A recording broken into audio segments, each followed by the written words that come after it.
Hi, it's Nick at RSZ Accountancy. I thought I'd put together a really quick video for everyone because we're getting this question more and more and more. I think there's a lot of people who have decided to jump on the cryptocurrency bandwagon. Obviously, I'm not going to make any recommendations to say people should or shouldn't do cryptocurrency. All I would say is it's extremely volatile and you could risk losing whatever you invest. But typically, people have made some fairly high returns on crypto at the moment.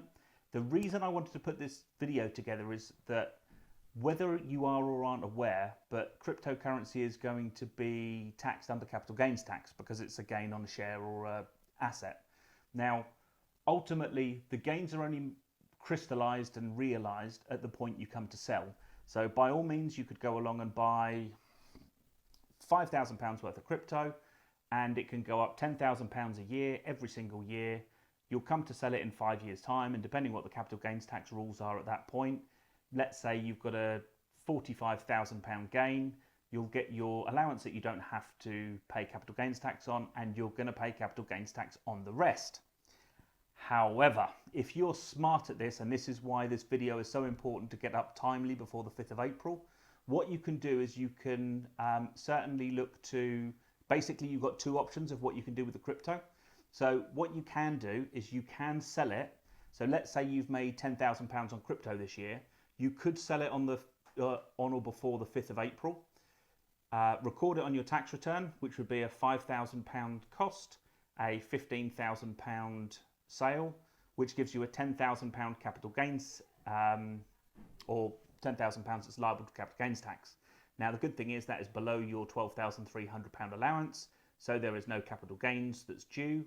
Now what you do have to do is you can't what's called bed and breakfast it, so you can't sell it on the 5th and buy it back on the 6th, but as long as you leave 30 days in between, you could then go along and just accept that the gains that you'd have made in those 30 days or losses or whatever with crypto, but as let's say for example if you sold it on the 4th of April and bought it back on the 5th of May, it would then be considered like a whole new transaction. So let's say you've paid £5,000, you've sold it for 15,000 on the 5th of April, you can then go along and rebuy it back on the 5th, 6th of May, run through the year again, make all your gains, make another £10,000 on it, and then 5th of April the next year, you sell it. Let's say you're up to 25,000 now.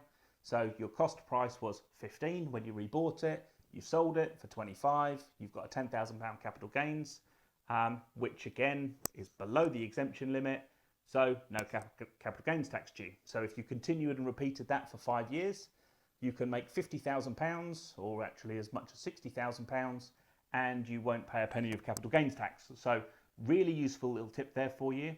Alternatively, what you could look to do is you could sell it to a partner, for example, if you weren't married. Obviously, it's then a chargeable event because you're selling it rather than a transfer between husband and wife, which is outside of the scope. But you could sell it off to someone. You then pay the capital gains tax on the gain, which is below the threshold, so no capital gains tax to pay. They then go along and hold that crypto. They can hold that crypto for 12 months. And the same thing again, their original cost would have been 15,000, sell back for 25, no capital gains. So well worth noting. And again, remember, you don't have to sell your entire holding. So you can be very, very clever with this and make sure you sell the right amount that will just take you up to the capital gains tax threshold. And then you can utilize that threshold every single year, because with that threshold, you can't carry it forward. So if you decide not to use it this year, you're going to lose it. So especially when there's some big gains out there with crypto at the moment, and I'm sure big losses in the future or whatever it's going to do. But yeah, well worth noting. So hopefully that little tip will be useful to you. If you want to talk through it in more detail, or you want to talk through your situation or the circumstances that you've got, by all means, give me a call, get in contact with us. And in a minute, I'm going to flash up all of our socials, which will let you get in touch.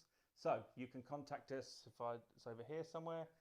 It's Facebook, on Instagram, YouTube, LinkedIn. You can visit our website at www.rszaccountancy.co.uk, or alternatively give us a call on 01473 874 844. Look forward to hearing from you.